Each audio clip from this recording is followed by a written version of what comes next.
Very serious situation between the United States and North Korea for you this morning. So the question is, should the U.S. just accept a nuclear North Korea? Well, Susan Rice, she says we should. But whose side is China really on in all of this? For the latest on the threat from North Korea, let's bring in former senior military officer Steve Rogers and former advisor to President George W. Bush, Brad Blakeman. Gentlemen, good morning. Good morning. Good morning. Steve, we got to start with these comments from Susan Rice saying that we should tolerate a nuclear North Korea. Should we? We should not. And keep in mind that after 40 years of failed diplomacy, 40 years of failed sanctions, President Trump did what he had to do to get China engaged, and it worked. Look, those messages coming out of China today is a clear message to North Korea. Don't launch those missiles.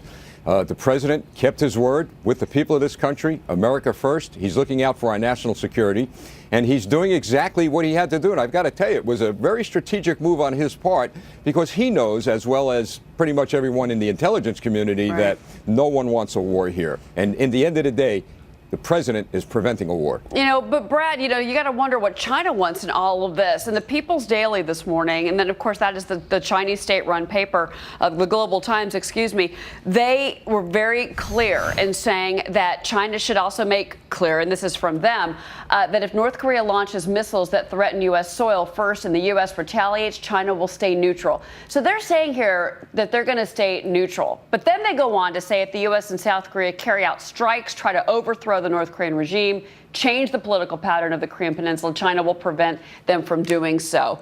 Brad, what is their role in all of this? Where are they trying to come from here, in your opinion? They're trying to play both sides against the middle. They've gotten away with it for decades, and it's got to stop. Our president should make very clear to China that any attack by North Korea will be seen as an attack by China. China has enabled North Korea and more. It's unsustainable without China. North Korea could not last a week without the support of China. And by the way, how do you think they were able to build their nuclear arsenal? It was because of China. They've used it as a wedge. Now it's getting a little bit out of control. We should drop this at their doorstep. China could stop this in a minute if they wanted to. This editorial, if anything, shows China's true colors. We must put all our pressure on China. Right. And also, Steve, I mean, we should say that the migrant labor that China, that supply of migrant labor from North Korea is a big part of the Chinese economy. That's another piece to this, Steve. But at the end of the day, this is President Trump coming out and saying that he maybe wasn't strong enough in his words against North Korea. Is his audience North Korea, Steve, or is it the Chinese? Well, his audience is the Chinese, and we all well know that the Chinese, they want to be the big boy on the block there. They want to be the regional controller there. And I've got to tell you, North Korea is not only sticking their finger at the United States, they're sticking their finger at China.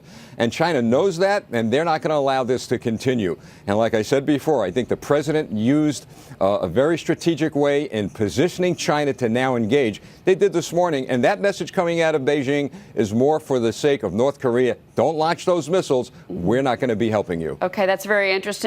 Brad, I think the big question for a lot of Americans this morning is, do you think that the North Koreans will carry through on their threat and strike Guam? What do you think?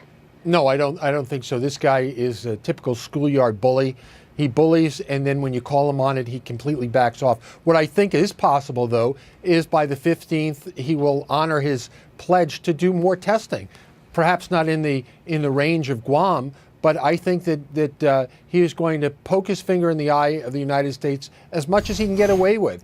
And China really needs to be brought to bear. Maybe we need to bring sanctions upon China. But if China were serious, they would send their foreign minister to Pyongyang and have a sit down. And they should be the ones who calm this situation down, not the United States. We didn't start this fight. China and North Korea did. All right, Steve, same question to you. Yeah, Brad's right. Look, China might be doing that as we're speaking. And we've got to keep in mind that President Trump inherited this problem. He didn't escalate this. This has been an escalation of a 40-year period.